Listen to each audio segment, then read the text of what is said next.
All right, you're asking for it, so here it is. Listen to this. I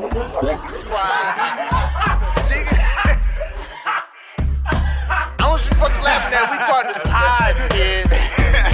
You understand? We in here drinking, singing, all that shit, dog. We sweating, getting wet, all that. All right. Welcome to the 169th episode of the Drinking Partners Podcast.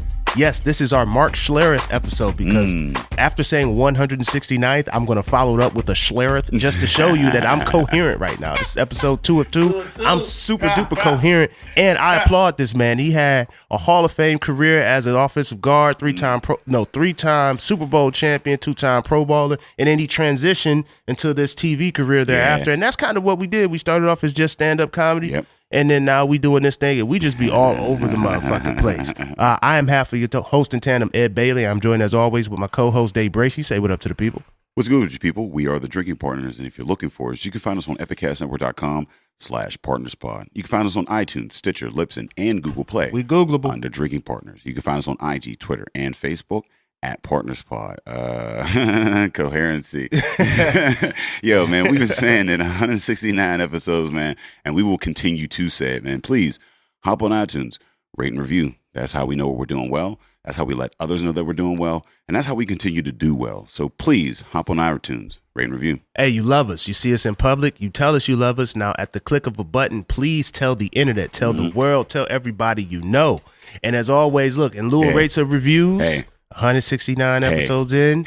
We do accept shots of Hennessy. All right. Shout out to Car Guy DJ and the Conways. Conways. For starting the trend and just being super duper supportive. True. We have like super supportive fans. Yeah, and we man. appreciate that. Shout out to Shoe Brew, man. Yesterday we were down at the release. Yeah. You know what I mean? For the bread release. It was crazy, man. They got the arcade down there. It was a good time. Yeah, he got all the games on the arcade down there. We had the bread release. A lot of folks down there supporting. Curbside Coquina came down. I mean, they were slinging their wares. That quesadilla was good shit. Yeah, man. I mean, like, that with the bread, you know what I mean? Yeah, like it was good. nice. It's just a good time, man. Yeah. I'm living a good life. Like we living good lives. Yo, and it's because of the people. It's because of the support. Yeah, Conways came down. They brought the these did. cherry chocolate cookies to go with the cherry black ale. And the man. nachos. They brought the Shoe Brew nachos, man. Clutch ass. That was some clutch shit. They brought the nachos, man. They just so supportive. Yeah, man. so we appreciate y'all. Everybody listening to this right now. I mean, whether it's your first time or your last time or your 169th time. Yeah, I mean, we appreciate y'all. Y'all keep us going. And the way we show appreciation is if you leave a review, we may read it on the podcast, much like this review, which I found. So our last episode, we had Gray Walker. And actually, Sykes, he left us a review. It says, drinking has never sounded so pro. Ooh. I've been trying to not drink so much during the week, but your podcast makes drinking sound so productive. And as a result, I don't feel so bad about throwing one or two back in the evenings, especially when it's all of the various new spots that I get to learn from listening to this podcast. It's great to go into new places with an understanding or where the people involved are coming from and feel like you're a part of the community. Drinking Partners gives a great insight, not just the local beer scene, but the arts and entertainment scene in Pittsburgh as a whole. Well, thank you, Sykes. That's a hell of a review, man. Wow. That's a hell of a review. Man, I only feel worthy of that. That is an in-depth. I feel all important and shit. I feel all special. All warm inside? Like that's... Yo, shout out to Sykes, man. He's extended family. I mean, Epicast is the family. Check out his episode 168, and check out his podcast, Start to Beat with Sykes, man. Yeah, get the album Without Control. Yeah, coming out. I mean, dropping real soon in June. I mean, look out for that. And look out for us, man. We got some things going on. Once in a while we do things outside of this studio. And you can catch us twice a month right now. I mean, Arcade Comedy Theater. We have a monthly show downtown on Liberty Avenue, right across from the August Wilson Center. You can catch us at Arcade Comedy Theater every third Saturday of the month. Next month, May 19th. May 19th. Colin Chamberlain headliner. So I'm excited about that. Yeah, that's going to be dope as hell. We always got a beer sponsor, and it's free beer, BYOB. And if you're looking for tickets at Arcade Comedy Theater, that's at arcadecomedytheater.com. And then the next week, we're doing our monthly at Contra Theater because we do that every last Saturday of the month. And we have Mike Travers headlining. Yeah. So that's going to be a unique experience. So if you ain't been out, if you haven't been to one, man, come out to this one, man. If you out in that area, North Hills, north of the city, like, come on out, man. It's a good time. The people out there, they know who we are. They coming out because we what's up out there. Like, we ain't doing shit else out there. Yo, man, we got a food truck, we got free beer, we got BYOB, and we got the best comedy in the city. And we got the little raffles that be going on, a little 50-50. So if you want to get your gamble on, I mean, it's a complete night. It's a one-stop shop. Yeah, I mean, all your vices, a good time, and you're supporting local breweries, food trucks, comedy, and a venue, man, like all in one place. So check that out, ComfortTheater.ticketleap.com, man. Sorry, man, it's episode 202. So if you've been listening to the podcast, you already know episode 202 we be drinking. But I'm under the weather a little bit, so I was real, easy on the first one as far as the drinking. So I might be able to hold it together. Dave was going in for me, so we gonna drinking for two. And speaking of drinking, man, there's gonna be a lot of drinking to be had at the Fresh Fest, man. Fresh Fest, man. August 11th at Threadbare Cider House, man. They're hosting that. We're gonna be out there. First Black Beer Festival in Pittsburgh. We're bringing in over 15 Black breweries from around the country, and we're also bringing in local brewers paired up with Black entrepreneurs and business owners to collaborate on beers. You can catch that August 11th at Threadbare. You can get tickets on freshfestbeerfest.com. Our guest today is going to be a part of that, as well as Black Frog Brewery, Union Craft, Harlem Brewing, White Lion, Cajun, Band of Brothers, East End, Voodoo, Dancing Gnome, Full Pint, Spoonwood, Rock Bottom, Black Star, Shoe Brew, Hitchhiker, Harris Family, Bloom Brew, Butler Brew Works, Mindful Brewing, Hop Farm, Rams and Parrots, Threadbare, Wiggle, and Apis, man. And we're adding breweries every day. So yo, come out, support. It's gonna be a dope ass time. There's gonna be music, there's gonna be beer, and you're supporting local and you're supporting, what was that? Equilibrium. Oh, I mean, shout out to Equilibrium. Yeah, I mean, like, yo, they be doing wild shit, man. But come out and support that. That's August 11th down at Threadbare, and you can get tickets at freshfestbeerfest.com, man. Yeah, man. So we're gonna get into this episode because our guest, like they said, will be a part of the Fresh Fest. So look, man, if you be the change that you want to see, this is the industry that we trying to get. We want parts, we want in, so we want to make that happen. And this guest is helping us make it happen. Yeah. We've been a fan of their beer. We got Steve Ilnicki from Spoonwood Brewing in the building. Say what up to the people. What's up, guys? All right. What's good with you, man? I've been hearing a lot about you. James has been talking about you, all the time and whatnot, so it's nice to finally get you in here. Yeah, it's good to be here. Yeah, too bad we don't have James today, though. Yeah. He just hit you with the most deaf line. I heard so much about you. It's nice to finally meet. I can't afford this time. Mr. Fat Belgian in the building. I gotta pause it though, because I understand, but yeah, I gotta pause it. So what's going on, man? How you feeling today? I'm feeling all right. I had to work today, so I'm a little beat. Yeah. I feel you, man. Like in this industry, it's always work. Really, when are you not really working? You know what I mean? Most weekends, usually I am not. So today was odd. Yeah, you get to take off. Oh, that's awesome. Saturday and Sunday. Yeah. So you get to make the beer and then enjoy the beer when it's most enjoyable. So you ain't got to do all of the showing up to the various events and all that. I do, but I try to keep it to a minimum. Yeah, you get to pick and choose these days. do pick and choose, That's nice. That's a nice place to be, man. So how long you been brewing? I have been brewing for, I want to say 7 years professionally. Yeah. I think I got my first homebrew kit in the mid 90s. Yeah. So it's been a while. Yeah, that back in on and off. Trogs days. You know what I mean? Was that when they were first popping off? It might have. I don't even know if Trogs was around at that point in time. Because I think they were 97, 98 or so. If that's the case, that's about when it was. Yeah. Right. So you got in and you're doing the homebrewing back then. Yep. And it wasn't even. It wasn't because around here, what do we have? Penn Brewery? Was Penn Brewery up around there? Yeah, I think Penn was right before 1990, I want to say. Oh, late 80s, I believe. Late 80s, Penn? See, this is how much I don't know shit about shit. Don't quote me. It's not an exact science. Yeah, so what got you into the home brewing?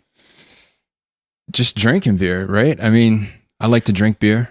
as much as I like to make it. And yeah, well, the thing is that like a lot of people, because again, like especially with the beer festival, and like we find that like education and access is a huge part of like getting into the beer industry, any industry. I mean, and like a lot of people drink beer. I mean, like, but like not everybody brews it. I mean. So, like, what led you to, like, get into actually looking at it as a craft and wanting to make it yourself? Yeah, I mean, so back when I got that first kit, and, we're talking about a 5-gallon white plastic bucket. Like, did you have, like, friends or family that were brewing? No, nothing like that. It was a gift from somebody. I can't recall. Yeah? The brew kit was the gift. The kit, yeah. And then I read a book, yeah, and so it was the book that I think gave me the bug, and it was Charlie Papazian, sort of like the Homebrewer's Bible. It's the New Joy of Home Brewing, I think it's called. Okay. Yeah, and it's a great book, and that. So like what's Joy? What's the cook? It's something like that. Yeah. It's like she was like the like it's like the Brewer's Bible. Yeah, pretty much. Right. So I mean, like because it's a gift. I'm trying to get the genesis of it, like. Are you like? Do you have an engineering background? Do you? I don't. Cook? No. I do like to cook. You do like to cook? Yeah. I mean, I went to school for engineering. I didn't come out as an engineer. So see there. Yeah. Now I'm starting to because like brewing, what I've understood is like there's a cooking side and there's an engineering side. Yeah, there's chemistry, it's art and there's science, biology. There's a lot of things. It's process driven. Yeah. I mean, so like people, you have the science side and you have the art side, right? And typically with this is like the art of like flavor. So a lot of the brewers either have a very engineering side and they want to like make this on that end, or they have like a flavor and they're like, okay, I want to be able to replicate that flavor in a beer. So you're saying you went to engineering school? I tried. Yeah, I started. I didn't. You got in there. Right. Now, were you brewing while you were there, or was this after you decided not to pursue that anymore? So I was at college when I got that kit. So that's why you. But I wasn't an engineer. You gotta stop giving it to the college students. There's no way I'm gonna pass this test on Monday and I'm brewing beer all weekend. Nah, I did not make it as an engineer. So yeah, but I mean, but you're a brewer now, right? And there's a lot of that has to be involved. Like a lot of that, like you have that mindset. You see what I'm saying? Like I'm not an engineer, but I still have like an engineering mind in the way that I look at processes and trying to be efficient and like how things. When you're looking at problem solving, engineers are great at finding a problem and like, in a kink and solving that problem and making things not only more efficient, but like better. You know what I mean? And so like, I would imagine in brewing, you have a lot of that. Like you get a flavor, you're like, okay, or a process and like, how can I streamline this process and how can I make it better? Like in brewing. Yeah, right. I mean, so I mentioned that I like to cook and I'm not an avid cook, but when I cook, I am not the type to follow a recipe. Yeah. I just like to put a little bit of this and that. So I kind of approach brewing the same way. And don't get me wrong. I mean, so there's a lot of science involved. The science is it's going to happen whether you know what's happening or not. Yeah. Right. And I don't consider myself to be terribly scientific about it. I really don't. Well, you gotta have that, because it's flavor, you gotta have that improvisation a little bit. Like you gotta be able you gotta have that feel in a certain sense. And then the fact that you're making a beer, specific type of product, yes, that's where the process comes in and the process of bringing out what you in your mind want to taste. But yeah, I think like when I cook, I do use recipes a lot. And then, I have the recipe and then I just divert from it. So I need the recipe to know exactly kind of where I'm trying to go. And then I want to Ed Bailey it. You know what I mean? Like I want cater to your palate. Exactly. Yeah. That's how I do it too. There you go. So you probably make really, really, really, really good beer. Yeah. And I see we got a nice spread here, so we will brought a few. Yeah, this what do you say? The Mexican chili stout? Yeah, so it's called Subliminal Chicanery. Oh my god, it's it's a Mexican chocolate brown. Yeah, it's very. I like it, like the spice and the. You chocolate. like it? Yeah, it's not too much, but there's enough. It's there. It's the cayenne pepper. Yeah, like I'm not gonna drink like several of these. You know what I mean? Like, but I'll get a nice like a 10-ounce pour and be good because it's like what's the ABV on this? It's not too strong. It's 5.9. Okay, 5.9. Well, yeah. 5.9 is a Tuesday. Pretty much. You know, Tuesday, no problem. Yeah. No This problem. is a nice pairing with like some tacos. Yeah, I mean, a I nice think so. food pairing. Yeah. I mean, why you got to say tacos? Because it's Mexican chocolate? Yes, exactly. You are 100% right. Like, 'cause, I mean, and it would like, I mean, if I'm like, say down at Condados or something like that, if I'm getting a nice like, you know what I mean, I'm gonna add that like in there, and it's a nice meal beer. You know what I mean, like, I'm not gonna go out and like crush a 6-pack, you know what I mean, like this or whatever. But having a meal, like I like the flavor pairing with this. It is, yeah. It would be a nice compliment. And you're can right. I mean, you're not definitely going to taste sit down and drink. You're not going to drink a bunch of them. The flavors are really strong, I think. So it's not high ABV. You could drink a lot if you wanted to. Yeah. I mean, it's definitely it's a what Jeff Bloom, he called it a brewer's session. You know what I mean? Because like we had a beer and it was like 5.8. He's like, oh yeah, it's a session. I was like 5.8. That ain't a session. He's A little like, bit well, high for a session, that's but yeah, I that's know a where he's coming brewer from. session, Right. So yeah, I mean, you could definitely have a few of them. But yeah, no, I like the flavor because it's not. We had the habanero sculpin. Me and Buzzy were down and we had that habanero sculpin, and it took us like an hour between the two of us to finish a 12-ounce bottle of it. Yeah, Like that shit sound harsh. Oh wow, yeah. Like so, yeah. Yeah, that one has some heat. That It does. Yeah, it's a for me, but I'm not like. And this was crazy. Like I love food. I love all that heat and food. But like when I drink, I don't want to be like completely like bogged down by like the heat. You know what I mean? Like it's nice to have it there or whatever, but like I don't want to be drinking in succession. Like I mean, 2 hours of straight like peppers. You know what I mean? Like, but like I do love the fact that like you get that in a beer and you can pair it very well. And like you have that flavor experience, and then you can move on to various things like you have in this bevy of brews that you brought here today. All the rest are hoppy beers, pretty much. Yeah, But yeah, the spicy beers are really popular for us, actually. yeah. What so you with your preference, do you fall more on the spice or the hop? Oh, hops definitely. Hops, yeah, okay. yeah. I'm like you guys. I mean, I'll drink a glass of this, but And that's what a growler is. Like it's Four a, of what a, friend. Buzzy always says it's a beer for friends. Well, yeah. Yeah. You know what I mean? Like he's, you categorize it in that. I mean, in that regard. So again, tell us. I mean, what led you to Spoonwood and how that came about. yeah. So it was. I wasn't really seeking it out. I was at rock bottom at the time. Shout out to Meg. So huh? you Yeah. and the Evans Dope shit. family. Yeah, you and just you like a first cousin. It is. It is a family affair. Shout yeah. out to the Evans. Yep. Yeah. James and I worked there together for a period of time, and then I left to pursue Spoonwood. And the way Spoonwood happened was I answered an ad. So I went through a brewing school called the American Brewers Guild. Mhm. After you graduate, they give you access to job postings. Yeah. And there was somebody in there who had advertised that they were interested in opening a brew pub in Pittsburgh, and I was curious. How long is that that brewing? The Brewers Guild? Yeah, the Brewers Guild process. I believe it was 6 months. Yeah. Yeah. So I mean, that's not bad. I mean, like to be 6 able to have an education that is going to lead To a career. a career like, you do that in is 6 months. Yeah, that's not. I mean, There's different ways. I mean, there are 4-year programs out there. This one it worked for me. It was a lot of information crammed into half a year. But you had a background before you went into that, I suppose, because you were doing this since the 90s. Well, you Yeah. were home brewing. too, Yeah. right? Home brewing, So yeah. you had not Yeah. worked in a professional setting prior to the guild, or were you? No, I hadn't. Okay. No, Yeah. so it all kind of happened at the same time. I started to volunteer at Rock Bottom Mm-hmm. at the same time that I was on this waiting list to get into this course. Oh, there's a waiting list for it. Yeah, it was. Ooh. I You don't can know. I don't know volunteer what at it's Rock like Bottom? now, no. I think we've done that a couple of times. I guess we are volunteers. 'Cause- yeah. Okay. I can put this on resumes. Like I volunteered at Rock Bottom.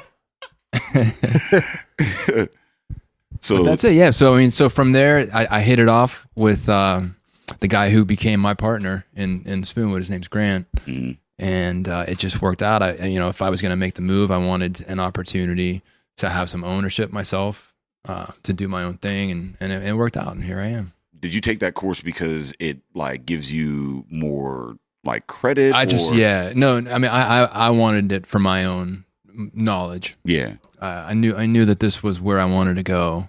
So what are some of the things that you learned in the course that you didn't know just from your own brewing experience up until then? It was pretty engineering heavy, Okay. actually. Yeah. Okay. There's a lot of math, actually. Yeah. Math is hard.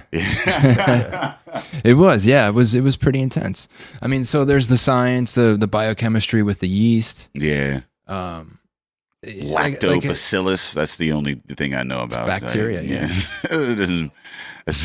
I just be saying random science terms, but yeah, the yeast and the because it's good when we were talking to Scott down at East End. Yeah. He was the guy that introduced us to like the different barrels that they use, because if you get the little like the different, I don't know if it's bacteria, the yeast or whatever for the sours, it like gets into the lines and you can only use it for that particular thing. Right. Yeah. It's bacteria when you're talking about that type of stuff. Yeah. See, yeah. So is that something like you learn in that course? No, actually, when I was going through the course, the way that the brewing scene has taken a turn, beers weren't really like that, you know? So sour beers are really popular now. Mm-hmm. They were just starting, at least from my perspective, they were just starting to kind of develop as a scene here in the States. And even at that point, you know, there were other students in the course who had started to ask questions about things like that, about acidity and pH. Mm-hmm. And it was still, honestly, it was really foreign to me. Yeah. It's not something that I'm terribly interested in. Even now as a brewer, I'm really not big on the sour beers. Yeah. So without having that sort of desire myself, I mean, it's not something James, who I brew with, he is into them. So he's going to keep pushing us in that direction. But yeah. I was just thinking, like I said, I mean, I'm all about like, you know, just like what type of science you learn in these courses or whatever. Cause I find it like, cause you look at America now and like, there's a huge gap in like these trade industries. You know what I mean? Like people are all looking at the, you know, the 4-year, like degree, like go to college or whatever. And you see these trade industries where like, you know, you can get a good education for much cheaper and you can start working immediately afterwards and make a good living off of that. And like something like this and like, you know, certification programs and like we had a guest on, shout out to Kalani or whatever, like, you know, with the academy, they do like a workshop or whatever, like a boot camp. It's like 12 weeks and like you learn these skills and then you're able to apply them immediately in a short period of time. So right. I'm always just like interested in the types of things that you learn in these programs and how they're more beneficial than say going to, you know, 12-year program. I mean, it definitely, it didn't so much apply for me because I just happened to find the right opportunity. But somebody who's looking to get a foot in the door in the industry, having that background, it's definitely valuable. Yeah. So, like, how have you, you know, from that point when you entered the guild, and then now you're here, how do you find yourself adapting to? Because you say sours, for example, were a newer thing. Are you experimenting with like sours? You say James really likes them. Yeah, I mean, so we have. And I'm sure that we will continue to do more things like that. We do like to put beer into barrels. Nothing, you know, you mentioned East End. What they have going on over there completely dwarfs what we're doing. I mean, we might have 12 barrels. Yeah. And they've got walls of barrels, you know. So what is your focus like in at Spoonwood? Say like, because everybody has, you know, as comedians, we have a voice. Like, as a brewer, what is your voice? Like, what separates Spoonwood from... I think the thing that's a little bit different for us is that we are a full-blown brew pub. Mm-hmm. So the focus of what we do is to brew beers to be consumed mostly on-site with people who are coming to what essentially is a restaurant. Mm-hmm. You know, we've got a full kitchen, and so the vast majority of the beer that we make is just turned around and served right across the bar right there at Spoonwood. So I think what that does is it enables us to pretty much not have to pigeonhole ourselves in terms of a certain style of beer. Okay. And we definitely do mix it up. For the first year and a half, the only beer that we had that was always available was the Killer Diller IPA. Can I have some of this? Killer Diller. Please do. Tell me more about the Killer Diller. Yeah, so it's just our staple IPA. Is this considered the flagship? I guess it could be. Okay. Yeah. I don't know if I get to choose that or if the consumers choose that. Okay. But I think you know your what accountant I mean? gets to.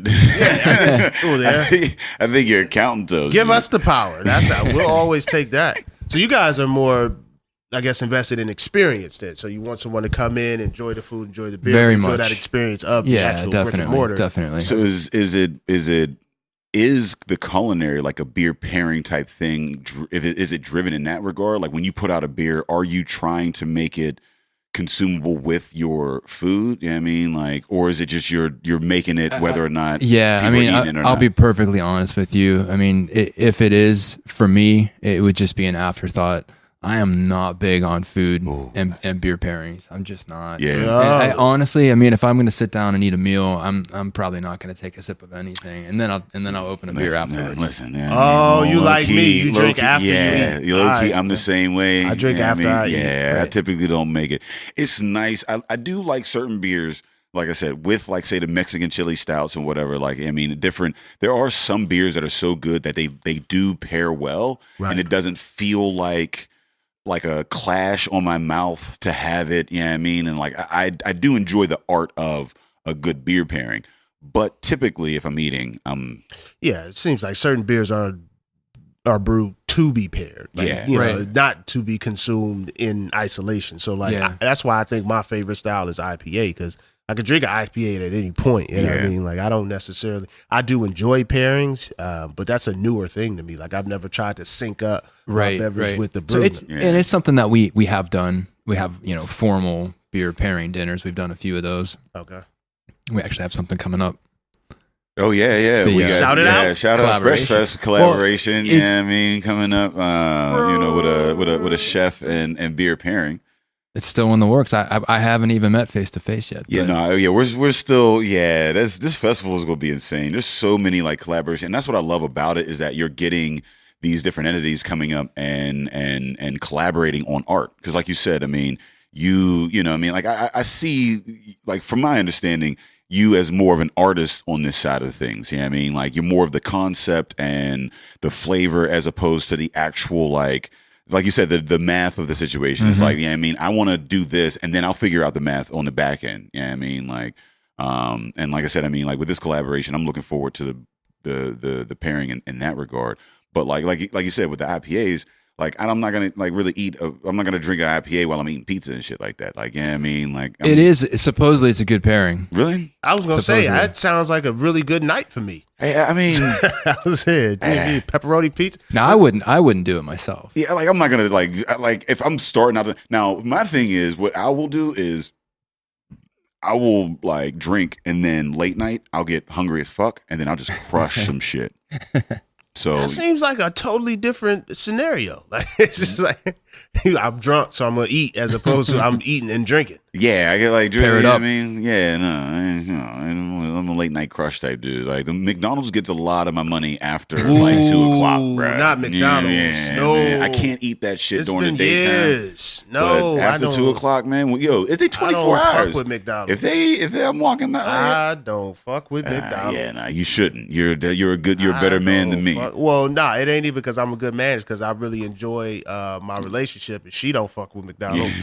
So I'm by virtue not allowed to eat McDonald's. But you know what? I agree with her on that one. That's one of her causes that I could be like, you know what? I'm with that. Yeah, Why is that that? should be a better individual. What'd you say? Why? What's the problem with McDonald's? Fuck McDonald's. Did you ever see the picture how they make their nuggets? It just looks like a big. It's not meat. It's just a big Like a slime. paste. Yeah, it's like a the big pink paste. slime. Like no, McDonald's. Fuck. It's the I don't Walmart of either. fast food. It's Yeah. like, and then here's the thing about fast food, and you can appreciate this because at Spoonwood, you know, with you having the brick and mortar and pairing the food with the beer, you know, offering that good experience, that good food. Like the people who work at McDonald's, they're not invested in that food. They're not invested in your meal. Like they just throw this shit together and pass it out to you. Like I used to work at Wendy's growing up. I wasn't trying to make you a great junior bacon cheeseburger. I was just trying to do I was putting the mayonnaise, the lettuce, the tomato, and the bacon on there. Like Yeah. I didn't give a fuck how it looked, how it felt. I was more interested in wrapping the burger fast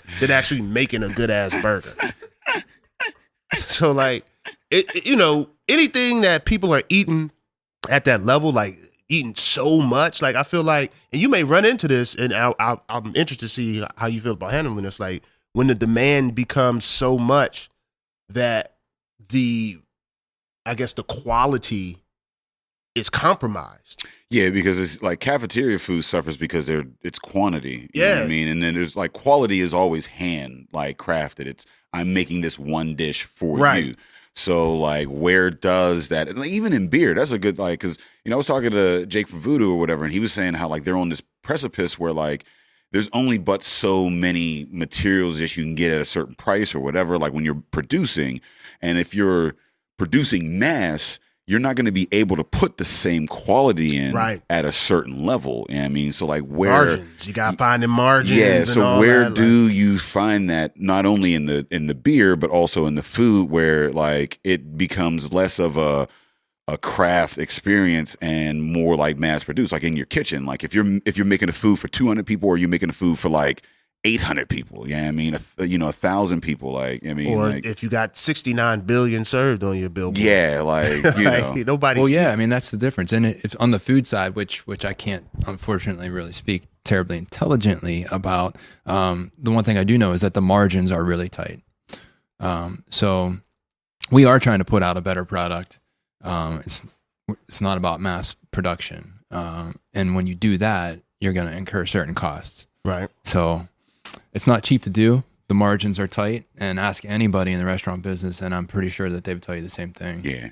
I would imagine, again, like, when you have something fresh that's sat in front of you, like, yo, that shit look good. The burger patty look all juicy. The buns look like the shit in the commercials. The lettuce is real lettuce. Like, you love that joke, but you don't even think about, you don't think about, like, they had to go get real lettuce. There were no shortcuts on the supply chain here. Whereas, with the mass production shit, like, they getting all the shortcuts on the supply chain. And you see that in brewing or whatever. I was like talking to Zach at Shoe Brew, and he's like, yo, like the quality of materials that we're putting in this beer is like, I mean, it makes a higher price point for that. Right. Like you're paying for it because you're getting higher quality like materials or whatever. So like, in your beers or whatever, like, like what's, I don't know. Like I don't know. I guess hops, man. It's the hops. They're so expensive. Yeah. Depending on what you use, and I'm guessing that. I mean, I can only guess he was probably talking about one of their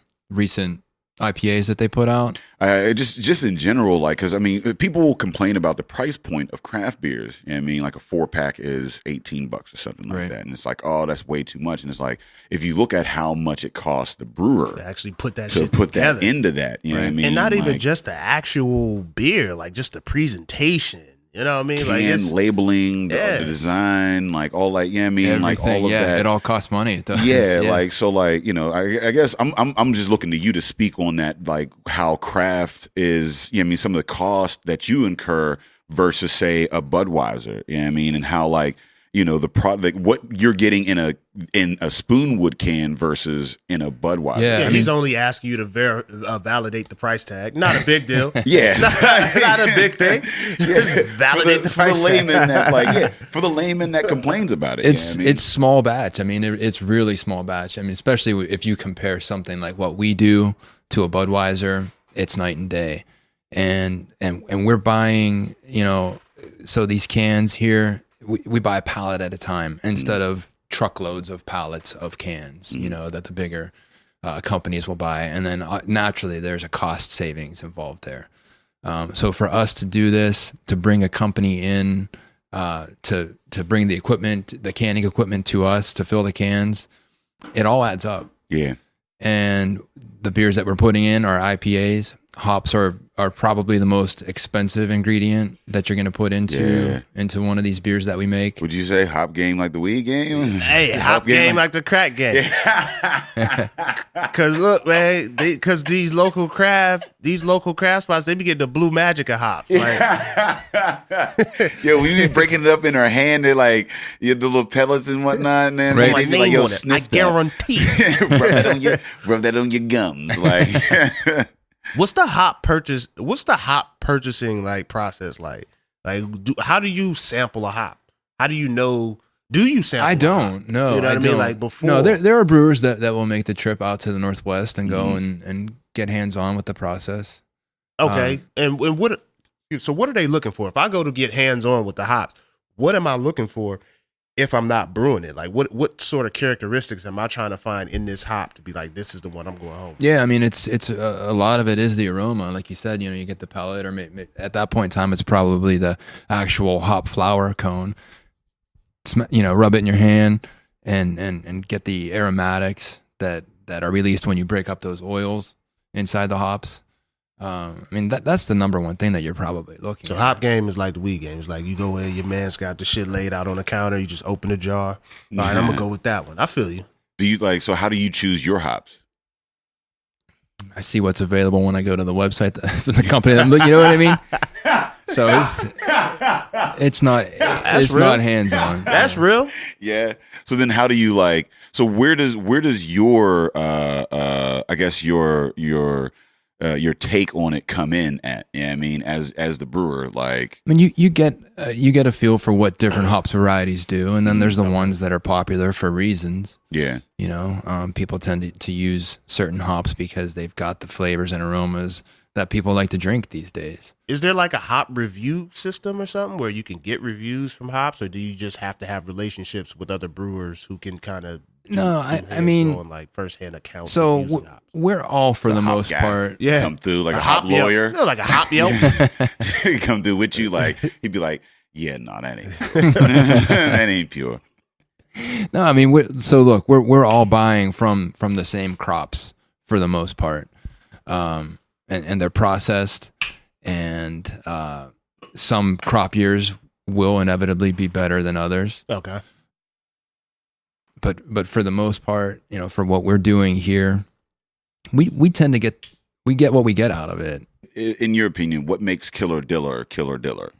Like, why do people gravitate towards that? And like, how did you choose? You know what I mean? There's 2 hops varieties that are always in it. Some Okay. of the other ones will switch up, but we always put Columbus and Equinaut.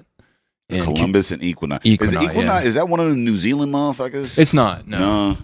Okay, so where does that come from? It's an American hop. Yeah. Man in Columbus too?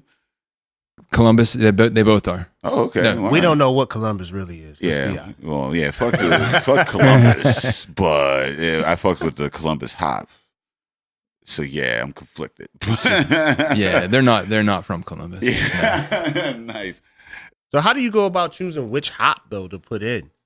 I mean, how do you know? Yeah, so you're you thinking- just from experience, from having used them in different combinations in different beers. Yeah, like why did You you get- choose the Columbus? Like why did you choose those 2 hops for this Killer Diller? It was what we arrived at. Yeah. We didn't start off that way.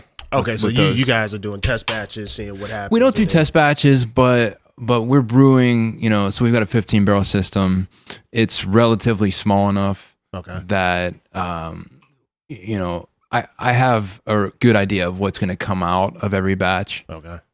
So it's not like we're talking about, you know, having to dump 15 barrels. Yeah. But it's I hear it's most nuanced. brewers drink that shit, dude. Yeah, I was gonna Like, say, dump why it. would Like, you I'm feeling dump it? something, Like, I mean, and if you're dumping, I hear most drinking partners will drink that shit. Yeah, like you can, listen, why dump anything? You can have your garage refrigerator could be full of throwaways. Yeah, just at all we times. ain't gonna serve this to the public, but it is consumable. But if like, you're coming over to play spades, like you go get that throwaway. yeah, like you could go out and get a Hurricane 40, or you could drink some of this not quite sellable. Like, No, I mean, it's a flavor that I like. Yeah. And I can only go by what, you know, first and foremost, what I like. mm, And that's what sort of guides, all of the beers that are coming out. tell me what is in this So which one did above you get the there? fold. Above the fold, yeah. So it is fucking it's- delicious. This is a double IPA. It's a double IPA, yeah. It's like the 8.6. mouthfeel is nice. Is there? It's a little fuller. Yeah, it's got some haze to it. I was about to, like, is there lactose in it? Or There is is it just not. the haze? No. Is that what it- So it's the mouthfeel is coming from the grains that we use. okay, yeah, because So it's big. a lot of wheat, a lot of oats. Yeah, it's a great mouthfeel. Like you're getting a beer, and it's fucking delicious. Thank you. And like it has a sailboat on it. You know what I mean, like, you know what I mean, and it feels like that. Like it's not punching you in the face with the hops. It's kind of like a soft entry into the hops. You know what I mean? It does. If that It makes is. I sense. mean, and soft is kind of the key with that beer. With actually both of those there, that's what we were going for. Bitterness is on the low side. Would you say? yeah. Oh yeah. Yeah, Well, no, it's not bitter at all. what I say, you said it. So yeah, that's exactly what it I is. wouldn't say it's bitter at all. Yeah. I can see where you're asking about Did you get some? The lactose. Yeah. No, I had the the double. Yeah. Yeah, like, cause I don't really, you know what I mean? Like, I'm not a professional, like brewer or whatever, but like I said, it has some of that like smoothness, and that's why I get it confused with like the lactose sometimes, because that lactose gives it more creamy. It does, yeah. It's almost a little bit too much sometimes. I think I know it can be off-putting. Yeah.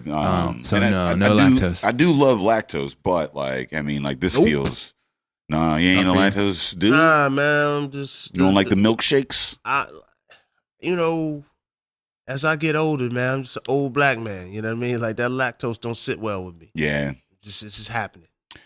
I don't feel you. I mean, that lactose, your guts ain't right. Get it in your stomach and it should just get warm and bubbly. Yeah, your gut don't be right. Guts don't be right. I definitely had a guttable night last night, man. On that, you lay down and it just be in there, and you be fucking moving, and it don't like travel the way it should. Like you can feel that bubble moving throughout your guts. Just moving that body from side to side. Yeah. Then it start making weird ass noises, and you got to act like you don't know where it came from. Say, what was that? Like, what was that? Is you all right? Like, no, yeah, your girl be like, you all right? Like, no, I'm cool. I'm good. Then you disappear for 45 minutes. And you got a double flush. When you do a double flush, then she know what time it is, right? One for the bulk and again for the remainder. You know what I'm saying? Like, you double flush, man. It's hard to come out of the bathroom after a double flush and just be normal, because everybody know what just happened. You know what just happened to them. No, they smell it standing outside the door. So you just got to be like, yeah, nah. Yeah, look. I'm a grown ass man. Shit happens. My thing, I live in a household with a family, and we got we got a couple of bathrooms or whatever. But my thing is like, yo, don't double flush on the bottom floor. You know what I mean? In the everybody next to the living room or whatever. If you want to double flush, go upstairs, man. You know what I mean? I be trying to tell the fam, like, I be coming in, I'm like, yo, y'all smell like grown ass men. I live with 5 women, you know what I mean? So and vegans. And vegan shit is real shit. Like, it is amazing how terribly that shit smells. Like, that shit smells bad. Like, my barber's a vegan. Like, and it just, just like, God damn. Hey, what type of flowers are you eating, fam? What's going on? I haven't had the pleasure. Did you say your barber? My barber, yeah. Look, man, it's a difference. Like, in the black community, your relationship with your barber is second only to your relationship with your that significant episode other. of Atlanta? I did. Oh, that shit, yo. When I saw the episode, I was thinking about you the whole time. Yeah, man. The shit with your barber, that's a real ass y'all been through things. You've gone through, you've been through breakups and legal trouble and children being born and bad weekend. Like, you've been through a lot. Yeah, because like we are like, because black men have to keep their hair usually shaven to close to the name. So we don't get a lot and your hairline and the grooves, like the way your hair, like your grow patterns and whatnot, it's a relationship that they like. You get a guy that knows how to cut your hair and how to keep. They ain't gonna pushing your hairline too back or whatever. But the thing is that like once you get to know somebody that knows your shit and you get comfortable with them, if they leave, loyal. You got to go find a whole nother dude, and you're gonna be publicly in that regard, right. We're like, while I'm trying to get to know you, you're gonna be fucking up. You know what I mean? That first haircut is never gonna be the same as it's like dating, right? Like, you know what I mean? That first date ain't gonna be the same as a 5-year marriage. Exactly. Any relationship. Same thing with a barber. Yeah, like a barber, like it's the only think of your life right now. What man do you know has control over your social being for a week or 2 at a time? Like, your barber can control, like, he determines that week or so. Like, if you go every week, he determines that week. If you go every 2 weeks, he determines socially how you go in that 2 weeks. Because if you get a fucked up haircut, well, that's a 2-week thing. Great. You get a fucked up haircut. Clips. Yeah, great. See, y'all be going to something with clips or cuts in the name. Like, yeah.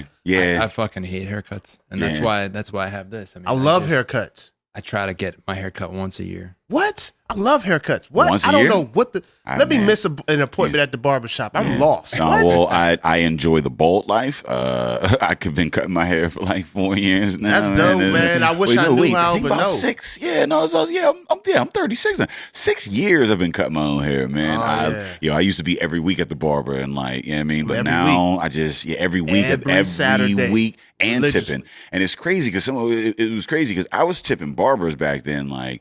And I was talking to barbers now, and they're like, like $25 or whatever. And I'm like, yo, I was doing that shit back in the day because you had to know, like, you had to make sure that, like, once you got a barber, you had to make sure he was appreciated because you could easily show up at a motherfucking place and you'd be, like, in line, like, like, oh, well, I got a couple, like, in front. But, now, like, the whole shave your own shit, man, I can't, I feel that. You focus your hairline, man. When you get to 50, man, that shave, so much more Nah, man. like, cheaper, My grandparents, they got hairlines.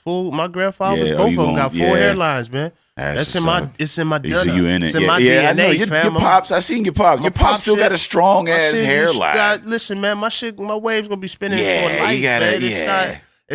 I'm not, look, bro, man. I can't imagine life like without going to the barbershop. Like that's Yeah. I don't splurge on a lot of shit on myself. Yeah. The barbershop I do every single week. Yeah, I That's my splurge time. on razors. Yeah, like, you know what I mean? I've taken my son a couple times now, and he's just not at the age where it's super enjoyable. Yeah. Oh, he gonna get kinda- into it. He kind of impedes on what I've been doing. You know what I mean? So I bring him. He kind of cry. He don't cry, so it's a proud moment because he don't cry in the chair anymore. So I'm like, that's my dude. But he also want to eat crackers and shit while he there. It's like, come on, man, just sit down and watch the fucking game. Or sit over there and be quiet. Like, come on, man, this is man time. This is man time. Fucking man time, man. Quit acting like a baby. He's fucking 20 months old, acting like a baby. Pisses me off. So what's in this bottle that you brought here? This here, Yes, that looks. marmalade wheat. Tell me about Yeah. that. Lady Marmalade? And Yeah. let's open that. Yep, There's a yep. beer. Open There's it a up. bottle opener over here. I got one. we're almost- Marmalade wheat. That's what you said? Marmalade wheat. Yeah, yeah, okay. yeah. It's Tell us just about it's an that. American wheat. It's a little bit. It almost looks a little bit orange, like take the this name. mic. Yeah, thank you. And 5.5% has orange zest and mandarina hops. It's dry hopped with Mandarina Yeah, hops. so- Is that like Japanese or Chinese or Mandarin? Mandarin? No. Yeah, I think it's German. German. Oh yeah, shit. yeah. It's a Mandarina newer German hops. variety. Do they have? Oh, so is it citrusy? I mean, hops. It is, yeah. So that was the thought process there with that one, trying to bring the orange flavor. So when we first started making this beer, we were using an orange concentrate, Okay. and it came across like orange crush, like orange soda. Like Faygo.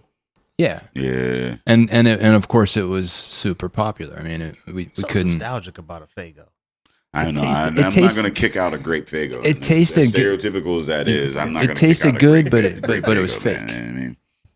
I would really like if I went to somebody's house right now. They just had a bunch of Faygos. I gotta get one. Yeah, I'm gonna grab one. Because you become an adult and you don't see them all the time. Like Yeah. it's like they kind of got phased out of my life, but I still appreciate them. Yeah, I'm at the end of that cookout, like you know how to get the table set up and you get your plate and you go at the end of that. I'm gonna smooth swip up a Faygo and go have a seat at the table. Like So you moved away from the concentrateness and then went to Yeah, we got rid of it altogether. So now it's just natural orange zest, okay. and there's some Amarillo in the kettle. that's like some Amarillo hops. That's like some the most interesting man alive type shit. Like I feel like it's like grown like, oh yeah, this is real zest. You know what I mean? Like Yeah, I don't I mean- always do orange beers, but when I do, I It's use real orange I mean, if zest. you go super large commercial, you're going to get that orange concentrate. But when you go local craft, you're going to get that authentic orange zest. Yeah. Zesty than my beer is zesty than a motherfucker. Justify the can price. Validate the bag. Yeah, validate the bag.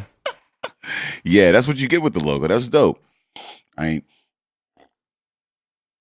Damn, they got all the audio of you tasting that You know beer. what? I didn't mean it, but that was Got the sniff and the swallow. that Pause. is fun. Like that zest is really like it. Like you, man. You're not fully wheat unless you're That's zestfully it. wheat. You can have that.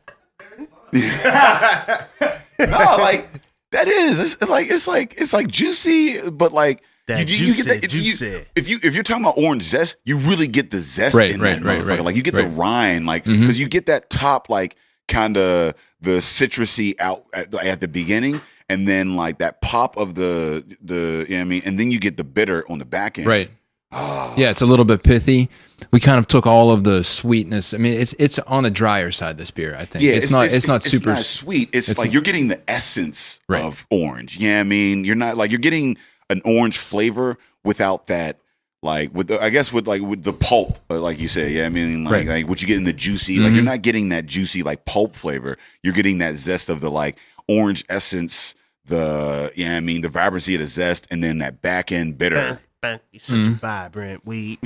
Vibrant Wow. weed. I'm sorry, I'm drunk. I'm not drunk, and I do still enjoy the zest of the orange. So what exactly? So when you say we started with concentrate and it gave you the Faygo feel, and I would assume that's not what you're going for. So that you wanted to go. Did you change anything else in the recipe or? We really didn't. So the malt recipe is pretty much the same. It's a wheat beer, so obviously there's a high percentage of wheat in there. There's a little bit of a darker caramel malt to give the color that we were going for, and then the rest. So when we took the orange concentrate out, I just looked for a way to kind of keep the orange essence, the orange flavor, like you said, but in a little bit more natural way. So I'm interested. So like we had Sykes on last episode, and I asked him. I said, "Yo, how do you?" Because he's in a metal band. I said, "How do you approach like, constructing a metal album?" And for you, I'll ask, when as a brewery, like, how do you approach setting a lineup of beers? Like, because I look like your lineup that you offer to me is much like the album that a band or a musician would have, where it's like you want to touch certain things, or you want to have certain styles, you want to have certain flavors. Like, so how do you guys approach putting a lineup, and how often do you change your lineup? We change it every week. I mean, sometimes we put a different beer out. Okay. And it's a little bit is seasonality. So the weather has something to do with it. We tend to stay away from the darker, bigger, heavier beers when the weather gets warmer. Right. Obviously. Can you? I've been wondering this, right? You know what I mean? I ain't even wanting to say it out loud because but like, what are the seasons of beer? Like, give us like a quick say rundown of what's your say if you were to give one beer per season, what would those 4 beers be? Yeah, I mean that's a great question. If you had to choose one beer to drink, one style. That is, I mean it's a good question. It's one style of beer tough question. per season. 4 seasons. What would you? As a watchful spring season. I like a Hefeweizen. Hefeweizen, I think. Yeah. Hefeweizen, okay. Yeah. Summer, I'll do IPA. Okay. Yeah, so we got to have one season for an IPA. And you can session those, so yeah. I mean, that's you can session anything, but like we don't tend to do a lot of lagers, but fall a lager definitely. I mean, but that's easy. I mean, like Oktoberfest, yeah, right, okay, type lager, and then Imperial Stout for stout. Yeah, nice for the winter. Nice, it's fairly accurate. Yeah, it is a good question. I think the spring might be the hardest season. The spring is the hardest season to identify. Yeah, spring is like IPA in the summer makes sense. Lager in the fall makes sense. Stout obviously in the winter, but spring it seems like you can. Well, some people are porter in the winter. Yeah, I mean, some people are porter versus a stout. Like in the spring, some people are like I'm starting to get into saisons. Like spring for me is like I'll start to get into some saisons just because saison would be perfect for spring. I mean, like it kind of brings me into the summer. Yeah, I mean, like for that. Like what so with fall I mean because like see fall like you get the pumpkin shit and I'm so over the pumpkin and I don't like pumpkin enough. You know what I mean? Like to be like it's still a thing. I enjoy I like in the whole between they start putting them out at like the end of July these days, but in the whole like fall season I want to have like 4 between July and November. I want to have like 4 pumpkin beers. Like really, that's it. At where I'm at right now. Like I mean, 4 actual drinks.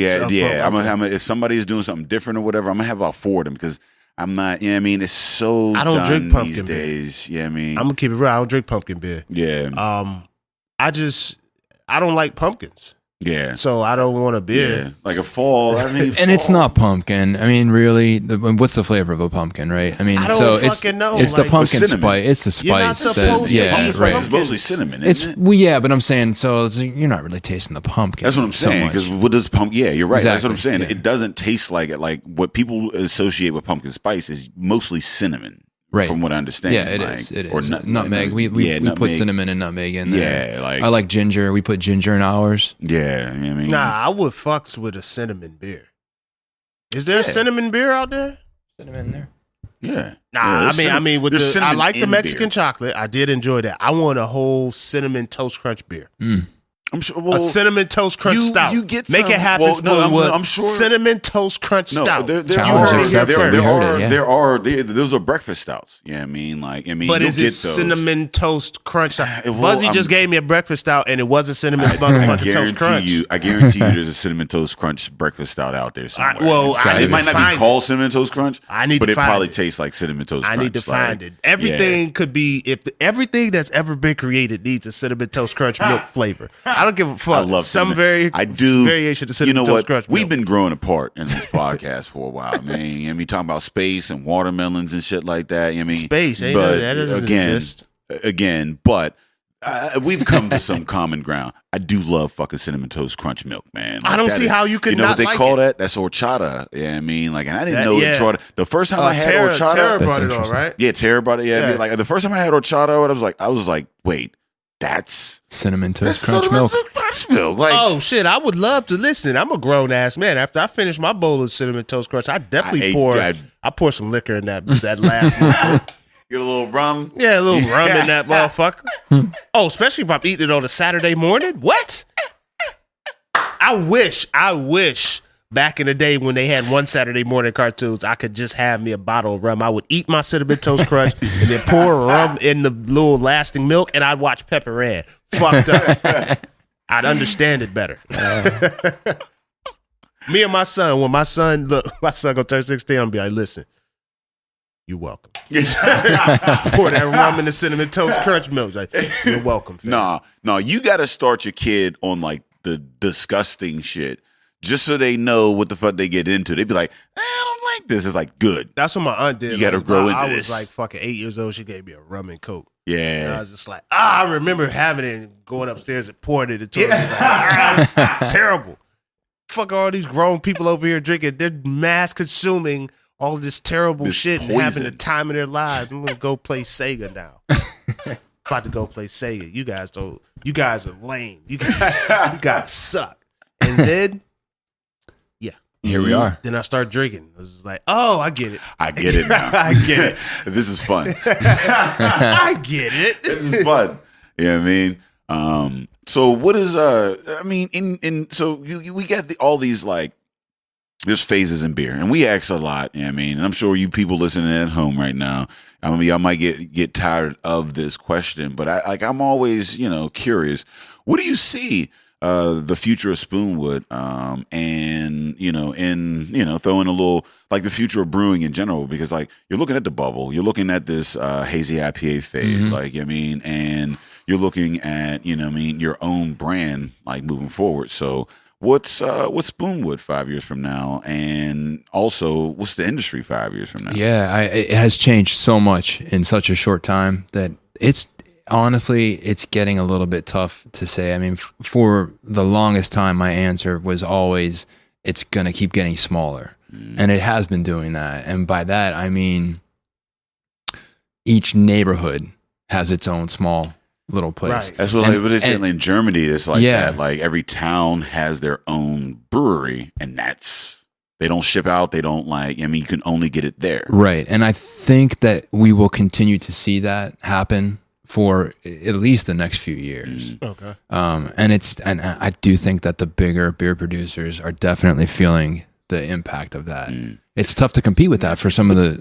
Isn't like craft beer only a very small percentage? Like the last I checked, it was like 4%. It's higher than that. I don't know the number, but like it's still it's in the teens. Small. I want to say at least total beer sales. You're saying that's huge, especially in the last couple of years. You're saying the total growth beer has total beer sales, right? Like craft market beer share, still like a very small percentage. Like you said, it's in the teens. Well, it's like as pop opposed music, to what you though. think. We had the whole conversation. It's like pop music. Like you go to the Billboard Top 40, you're gonna 12.3. Wow. So there's still a lot of growth again in the market. Well, again, it's like pop music where there's still that thing that you put out for mass consumption. Yeah. It's that thing, but then now you got people who are into the music, so to speak. They're into the art, and they're like, okay, this shit is better. Yeah. And like slowly they're creeping up on it. You know what I mean? Neighborhoods you got to have the infrastructure to support.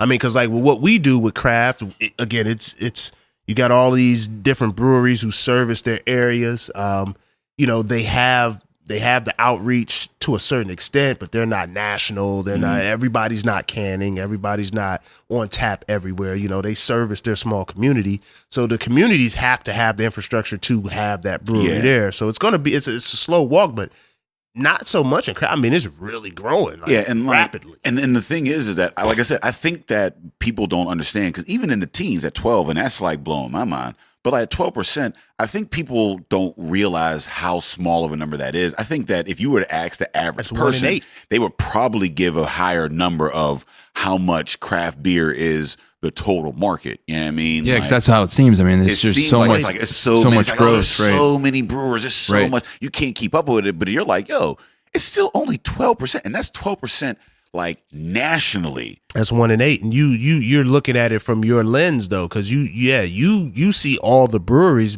and you go to these breweries. They're all fighting over 12%. All the houses on your street got beer in them, and they're not all from this brewery. You know what I mean? They got the Buds, the Millers, all that absolutely. shit in there. Yeah, I mean, it got people who at the cookout. You don't at a lot of cookouts, or most cookouts, you don't have a bunch of craft beer. Like you got to do like I go to his cookouts, there's a lot of craft there. If I go back home to my uncle cookout, it's mostly, domestic, large companies with the beer, and then, everybody drinking liquor at the spades table. Yeah. Right. So yeah, I mean, it's such a small, percentage or whatnot. So like, moving forward, like what does Spoonwood look like in 5 years? I hope we're still open. Yeah. Yeah, that's first and foremost. Yeah. You will be. Man, beyond that, I look, I'll be perfectly honest. I mean, so the hazy IPA thing, I'm late to that game. It's something that, I'm a little bit more old school when it comes to beer. Mm-hmm. And it's no secret. There's plenty of brewers like me that were kind of like, what the fuck is this? You know? Well, I mean, it reminds me of, there's a rapper, his name is J. Cole, and he has a song called I Let Nas Down. And like, he's saying how like, in order to continue to be successful, sometimes you got to put out those industry hits. And like, you know what I mean? And I feel like in brewing, it's like that. Like you gotta put out those things that the majority of people are going to enjoy, but that might not be your passion. I honestly, looking back, and so over the time that I've been a craft beer drinker, I can't recall another style or sub-style of beer like these hazy New England style IPAs that sort of became almost requisite for a brewer to have. Yeah. So I resisted because I resist hype, I guess. If everybody's doing it, you want to question it a little bit. Yeah, I mean, don't believe the hype. I'm a natural contrarian. I mean, that's just really how I am. If everybody is in it, I'm asking questions. When I step back, I said I am too irrelevant to be able to make a statement like that. Yeah, and do you want to die on this hill? No, you don't. Yeah, you need it. It's like, and the thing is, and I get it because it does bring in the average drinker, say to that style, hoppiness, IPAs. You know what I mean? That and I get, and I love it. Like I love the wave or whatever. But like, it's crazy that you said that because like just getting into it for the last like say 5 years that I've been drinking like craft beer, I've seen like waves, like the bourbon, like the thing was a craze, the sours. Yeah, I mean there was the black IPA phase, like I mean like so I've seen these like waves, but like you said, like I thought like this was different. Like I had only in the 5 years or whatever I've seen like like 5 different waves, and this one just seemed to be like. It's sticking and it's not going anywhere. It's not going to. Yeah, the hazy way. I don't think the hazy is like and shout out to Buzzy. He's a haze boy. Like I'm a bourbon. I mean, we were talking on the podcast, like the last podcast or whatever. I'm more a barrel age. Like that barrel age thing happened, and I fucking love the barrel age or whatever. But then you have the haze boys, and the same thing with that. Like the barrel, I don't think the barrel is going anywhere. I mean, no. The same thing with the haze. Like the haze isn't going anywhere because it's so popular of a beer, and it's not bad. It's like the bridge between like the actual beer drinkers and the beginners. Like I can take that to a cookout and enjoy it.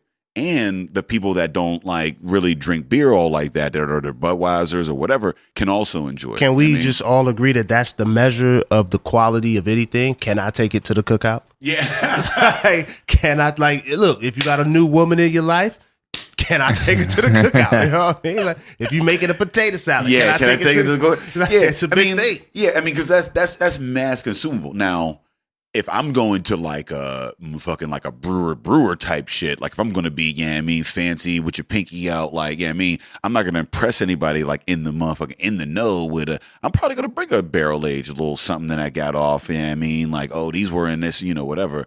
But the hazy is, like I said, I feel like the hazy is, again, it's more of it's a cookout beer. It can be. Yeah.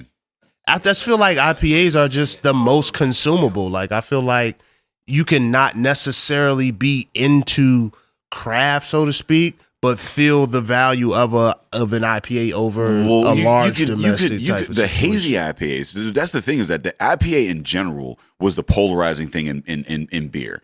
It was the hoppy thing, and like I think the introductory bill is a Belgian. You know what I mean? Oh, that's interesting. Yeah, the Belgian is like for me, when I go to friends or whatever, like I'll give them a Belgian, like a wheat beer or whatever, because that's your Blue Moons was like the wheat, you know what I mean? And then like you get it, it's the first time you can have a beer that has some value to it, but it's not overly hoppy, because like bitter is a thing that you kind of come into or whatever. But you get the quality of ingredients, the craft in that, like there's some banana in there, some familiar flavors, but it doesn't taste like Budweiser that just like, oh, this is like, that was my first time that beer tasted like something other than beer. That's a good point. So the Belgian is an example of something that would be a complete departure from what you're used to if you're just a Bud, Miller, Coors drinker. Yeah, but it's also like palate-wise, it's not offensive. Like a hoppy beer is offensive. I know. Yeah, I mean, but a Belgian isn't really, and then you could be like, oh, well, wait, beer can taste good. And it's like, oh, beer can taste like anything. Let's take you on this flavor adventure. And and then you can find that way. I mean, maybe you like the hops. Maybe you like the malts. Maybe you like the, barley characters. Maybe like you said, like the spices and whatnot. Like, Right. But yeah, no, like I said, I do think that this haze craze, it's not going anywhere. I think it's the thing that people will kind of, and more or less, whether they have it all year round or there's a time that they have it, I think it's going to be here. But like Spoonwood, you want to be open, and I don't know, what do you want to do with that? Yeah, I mean, my aspirations are to be open. Yeah, I just want to turn be open. lights on every day. Feel you. I think every industry has to have a stable. Yeah, and I think with the rapid growth of craft and its ever changing situation, there's got to be something that is, there's got to be a foundation to some point. There's got to be something that's like, all right, everybody can rock with that to some degree. And maybe it will be the hazy IPAs. Maybe it'll, I don't know. So how do you keep doors open and stay relevant in an industry that's always changing? You have to be willing to change, right? I mean, which doesn't always come naturally to somebody like me. Respect. Yeah, no, elaborate. Yeah. No, I mean, look, I told you I don't like hype, right? Yeah. So, I do. This is a podcast. We the fuck the hype. Yeah. So I do what I do. I don't know. I mean, I'm a beer drinker. I fucking love to drink beer. I make the beers that I like to drink. I do. Sometimes the scene is out in front of me. It's ahead of me, and I have to catch up a little bit. You know. I feel you. I mean, as a comedian, I feel the same way. I'll have a joke and I'll fucking love it, and then the crowd won't like it. I'll be like, "Fuck you! You ain't." I mean, like you don't deserve this joke. This joke is better than what you're giving credit for. You know what I mean? And it's hard because I'm like, I know this is funny because I make. At the end of the day, I think comedians make jokes for themselves. Like I crack myself up. That's how I get through life. You know what I mean? Like, so as an artist, I feel like that. Like, I mean, as an artist, you have to have what you love and what you do, but it's hard when you're doing it for other people. You know what I mean? Your genesis, like you said, you started in the 90s. Mm-hmm. You were homebrewing. You were making things that you liked. Now, as a business, that might be giving me too much credit. Yeah, no, you didn't like what you made? Shitty homebrew. Yeah. Well, everybody's shitty at first, but like, I mean, what was your drive? Why did you start? Why did you keep making beer? I didn't. I mean, I really didn't. I could probably count the number of homebrew batches on my two hands, that I've made. Yeah. I mean, I reached a point where I was doing it a little bit more often, but it was just something that I took an interest in almost like academically. Like I started reading books about it, and I thought it was, it interested me from that standpoint. I've been from the gate. I've been trying to find this genesis. What draws you to beer? Like, what is the thing that you love about what you do? For me, it's the diversity of the flavors. If I'm going to try to be... You're a chef at heart, even though you don't cook. But you're a chef at heart. But I do like to get fucked up too, right? Yeah. When you can elevate and salivate, yeah. There's no shame in that being the thing that draws you to it. It adds value to your day. Let's elevate and salivate. Yeah, I mean, I'm not going to allow Day to keep saying that term. All right, so we're going to cut you off at 2 All right, times. so wait, can we talk about Fresh Fest? Oh, yeah, Let's talk about Fresh Fest. What do you want to know about Fresh Fest? I want to know, I mean, so what is your involvement? It's something that I'm so excited to be a part of. And it's something the first time somebody turned the interview, like other than a reporter going to turn the interview on us. That's, I mean, Fresh Fest is, I'm a hype man. Fresh Fest is so, as you know, as a brewer, the brewing community is extremely white. It's very vanilla. I mean, it's when you look so around, white. it's Man, very white. We had a Pittsburgh Brewers Guild meeting a couple weeks ago, and I turned to the person next to me and I said, "Man, it's really it's very homogeneous environment. It's extremely white here, though. I mean, on the overall, in the country, no, on in the country overall, it's whitish. yes, but here there's no one. Yeah, I mean, there are black brewers. There are black brewers, nationally. other words, but even in those places where there are black brewers, they're still in the minority. They're usually like the only one like in that. Yeah, I mean, generally. So like with Fresh Fest, it's like me and Ed have been like in this craft beer scene for like 3 years now, going on 4 years because of the podcast. And like we noticed that like the more successful we became, the more brewers we went to, we go out. Typically when we do a podcast, when we like go to events or whatever, we're the only black people in the building. You know what I mean? Yeah. And it's like, well, why?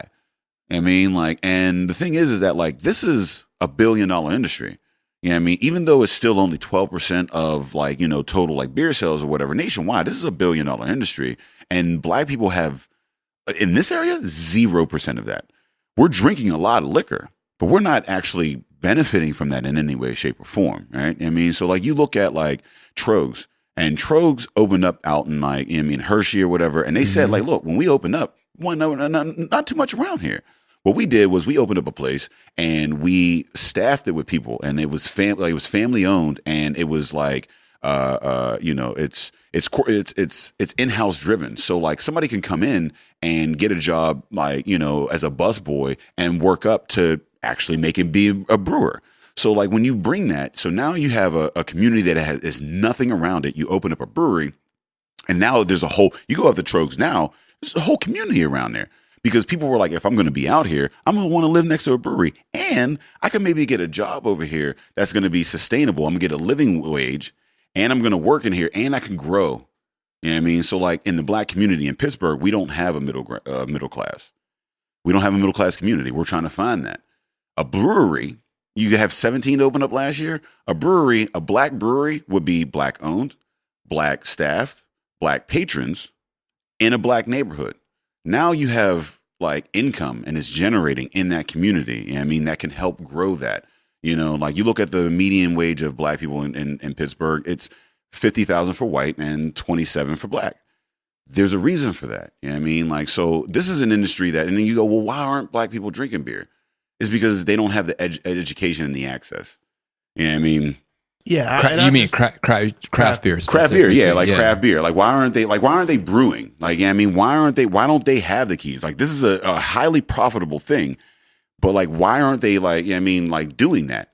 And it's because they don't like, I mean, there's part of it is culture. It's a multi-structured thing, but at the end of the day, the key that the thing that separates us from most things is education and access. So like with the Fresh Fest, we're like, hey, how about we start this conversation? Because it's not that like this brewery scene has been the most inclusive and progressive scene that I've seen in quite some time. You know what I mean? And it's not that the brewers are like, we don't like black people, so we're keeping it out. It's that like they're cool and they're trying to do a business and they're like, I don't have time to like go out and do outreach diversity efforts. I'm just trying to keep the lights on and do what I love. So, you know what I mean? With Ed, me and Ed or whatever, like we're looking at it like, all right, we have that ability to like, we have the connection to, you know, and that's what a lot of what we do. We connect people. So we have that connection to the black community, and the black community desperately needs to have a black brewer, a black, like at least a presence, some sort of like, you know, in that.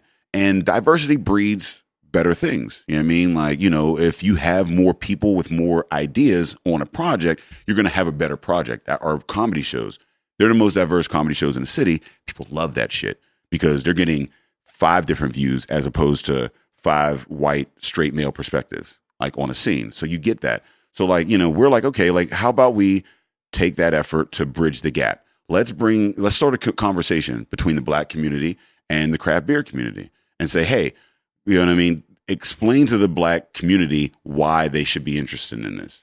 This is beyond just like hoity-toity, let's just be seen with a beer. This is economics.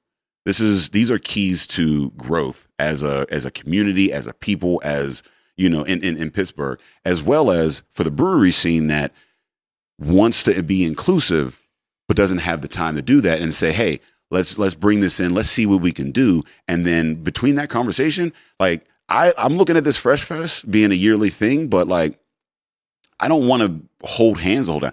I'm hoping that at the end of this, those collaborations will be things that will be ongoing. You know what I mean? Like when Marita, when Marita Hops, I mean, and Hop Farm have a collaboration, hopefully, I mean, like when Marita like wants to bring a brewery in, she'll have an understanding of what a brewery does or whatever, and kind of like guide through that. Like Kalani with Black Tech. Like with Black Tech, like she can, collaborate with a brewery or whatever and understand the business behind that, and maybe an app that can develop as a result of that. That's how that, a chef that comes in and pairs, and it's like, oh, using things of my culture, let me bring in like, say a Jamaican, spice into this beer world, and then be and now you see what makes an oxtail beer. Oxtail.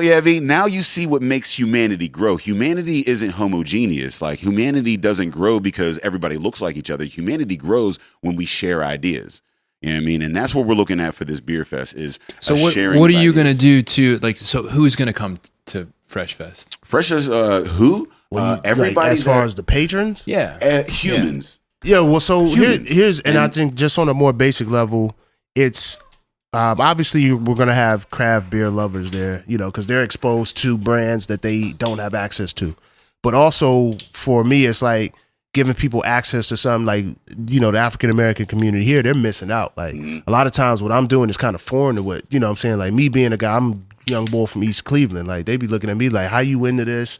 They looking at who I'm dealing when they like, you're around like all these white people all the time. It's just like, nah, but I'm in a good thing. I'm doing a good thing. Like, these are supportive people. Like, I'm drinking good liquor. Like, it's craft beer is a good thing. We don't know. So there's a perception of beer in the African American neighborhood, in my opinion. Like, it's the buds, it's the old English and shit like that. Like, when you think of beer, you're thinking of either at a cookout or you're thinking of your drunk uncle who drinking 40 ounces. But it's not just that. Like, these are good atmospheres that I've been in. I've been in good atmospheres. Like, you be in a Spoonwood, you're in a hot farm, you're in a full pint where you're getting good food, good people, good alcohol. You know what I mean? Like, generally when you go to these places, you have well-to-do individuals, like, you know, middle class and up individuals who are there to enjoy this product or whatever. So we're missing out on that. I'm just trying to, like, for me, I'm just like, yo, this is a thing that's here.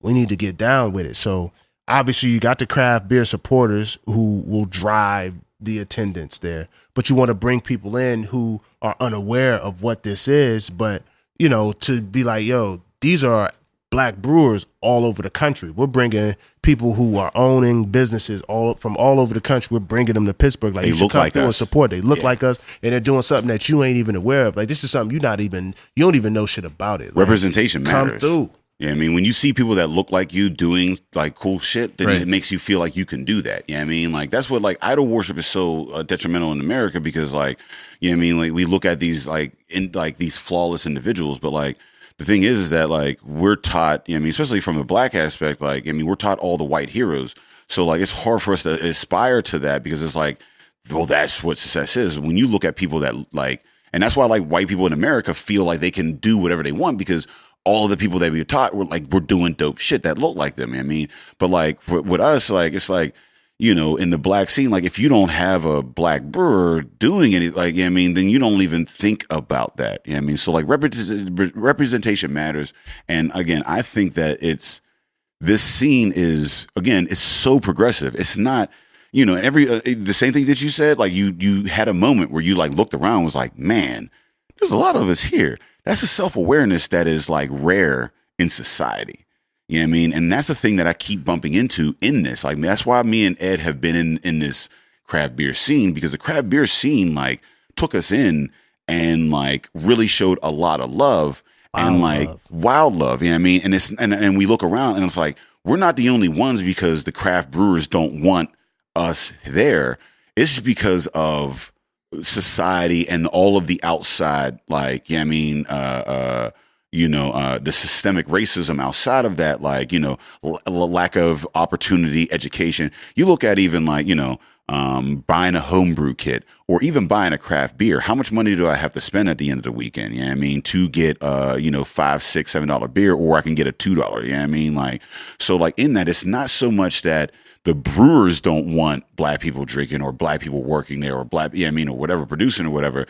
It's that like systemic racism has kept Black people out of that industry, and like the brewers that are in there have like, you know, been involved in that, and it's just they're so busy that they haven't been able to reach out.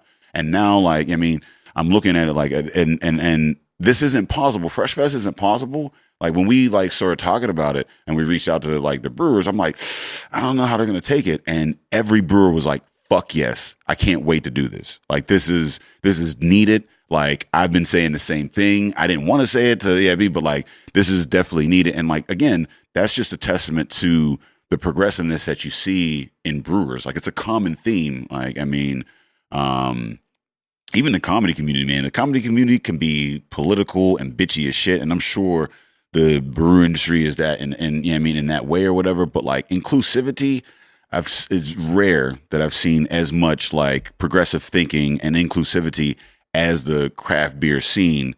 And the fact that it's so homogeneous at times, it's like there's a need for that. You know what I mean? Like, so moving forward, I mean, that's Fresh Fest, I guess. So other than, you know, you talked about having somebody that looks like you as somebody to aspire to, that's an attraction to maybe experience something that's different or new to you. So what are you guys going to do to ensure that there is diversity in the crowd that's coming? Because to me, like that's what's really exciting to me. I mean, look at the people that come to our establishment. it's white, you know. So that's where the collaboration comes in. That's why like every brewer is collaborating with a black artist, because that's how we have grown as a podcast. Our podcast has grown because we talk to people. That's really all we're doing. We're talking to when we were comedians, we had a very small like reach of people that we could talk. We could only talk to people that like comedy. When we started doing a podcast and like even comedy shows with music and collaborating at festivals or whatever, we're having conversations with all types of people. You know what I mean? And like, so people are going to come see us, and it's people are going to come see the band that's here. People are going to come see the brewer that's here. You know what I mean? Like, so those people are going to go, I didn't know that there was comedy out here. And there's people who come for comedy, but like, I didn't know there was beer out here. You know what I mean? And that's where that collaboration is. You know what I mean? So like with this festival, it's like, you know, people don't know that there's a black technician. Like people don't know that there's, you know, Claudia. I mean, Chef Claudia's going to come through, you know what I mean? With his thing. Like people don't know that Jasiri X is out here with one hood and is pushing a vibe, you know what I mean, in like in this activism. But at the same time, those people that they bring don't know that Apis is out there. Right. Don't know that Spoonwood is out there. Don't know that, you know what I mean? So it's like, that's where the cross collaboration happens. Pull from their network, like so their network will come through just to support them. So you know, you might have a young black Pittsburgh, their crowd will come through just because of the events that you know Brian's been throwing, and they like, yo, this gonna be something like that. And we still want to have that same sort of feel, you know what I mean? And at the end of the day, it's like, for me, it's like, look, you can invest in this industry, or you can support these sort of type of establishments and have that feel that you're looking for. Yeah. You know what I mean? I feel like it's not like you just going out to the bar to have a drink. Like you're going to be around some people that you can have like, you know, very good conversation with, enjoy a good product, get some good food, and you can still go home, go to work. You know what I mean? You ain't stumbling home. It ain't like you just drinking Ciroc all night. Like you're drinking some good alcohol, you know, locally crafted. You're supporting local business. You're supporting that in your area. You're investing back into the economy in which you live. You're having a good ass time. Yeah. And like, I mean, like you're looking at like the cradle again, and I refer again to the cradle of civilization. Like what booms is Mesopotamia, is that cross. Like, why did so many ideas come from that area? It's because you had Europe and China and Africa all coming together to trade ideas on a, you know what I mean? Like, so when you have that trade of ideas, then people are going to be on that and that progressive thinking. And like, that's basically, I mean, so like, that's what the Fresh Fest is. It's a coming together of, it's a coming together of people and ideas. So yeah, I'm excited. And I appreciate the fact that Spoonwood is on board, because I mean, you guys, like I said, I mean, this is my first time meeting you, and like your mind it makes sense that you and James are brewing together, you know, because James and Meg, like, super cool people, and I've had a lot of conversations or whatever, and like they're in that same mindset. They think outside, like they have a skew. Like they're not just doing things, like they're sitting back and looking at society and saying, how can we fix some of these things? Yeah, we definitely fucks with you. Yeah. We definitely fucks with you. That's a callback. I think what we got so we had the above the fold. The last thing we got on here, we got to get did we do the below the fold? Wait, there's a below the fold? There's above, then there's a below. So you got the double, and then below. Oh, shit. Just the I didn't IPA. even know. Wait. Somebody had one. Someone had Did one. Buzzy run out with one, motherfucker? Did Buzzy run out? Buzzy It is done all ran good. out. Okay, so then what's the below the fold? It's a smaller version. The two beers are pretty similar. So above the fold's 8.6. That one's 5.7. Oh, so above is 8.6. Yeah. Wait, that above was an 8.6? Yeah. That does not drink like an 8.6. Yeah, Just in case we got talking about all kind of existential bullshit, but like that didn't drink like an 8.6. So I don't want anybody to be like, I'm gonna go get this hazy, you know what I mean, and it's You ran out with one, Buzzy? It was work. Okay. Yeah, no, that did not. That's deceptive. Like that eight. You said it 8.6. 8.6. Yeah. It drank like I would say like a 6.7. It is dangerous, and it does get on top of you too. Yeah. Yeah. James and I have experienced that. We have. James. Yeah. James, Oh man. I can't wait to see James again, man. He is a party in and of itself. He is a good dude. Man. He's a good dude. Excellent guy, man. Yeah, So let the people know, you know what I'm saying, where they can find you, what's going on with Spoonwood. Yeah, if you got any other events coming up, you know what I mean? So we're tentatively planning something for the end of June, the Fresh Fest collaboration. Okay. Yeah, that's going on. Yeah. I'll tell you what we have. So we got Philly Invades Pittsburgh. It's a fest that's coming to Spoonwood. We're hosting it. We're bringing in 6 breweries from Philly. Okay. 200 tickets. Saturday, June 23rd, I believe, if I have the date right. Feeling some type of way about Philly right now because I'm an NBA fan. They looking like, they try to stop us from going to the finals. Fam, I would celebrate nothing more than Philly winning the fucking a chip this year. I mean, I don't. They would have had the best year in sports that I could think of because they would have won the Super Bowl and the fucking NBA championship. Well, we won. Did we win the Penguins? We did. We won Penguins. The Penguins won the chip, but see, and the Steelers won the chip. The Super Bowl is not the same as winning the Super Bowl and the NBA Finals. It's not the same. How is it different? Because that's 2 of the major 3 sports in America. Hockey is the 3. No, the 3 sports is the 3 sports are basketball, football, and baseball. It's okay, man. You pro Pittsburgh, and I'm not saying you're wrong. I'm just saying I ain't never seen nobody win the Super Bowl and the NBA title. You're right. That would be we're gonna have to stop that. You're gonna need to Google that because that. I know. I want Philly. I'm an AI fan. And I don't follow basketball like that. And everybody talk about the greats or whatever.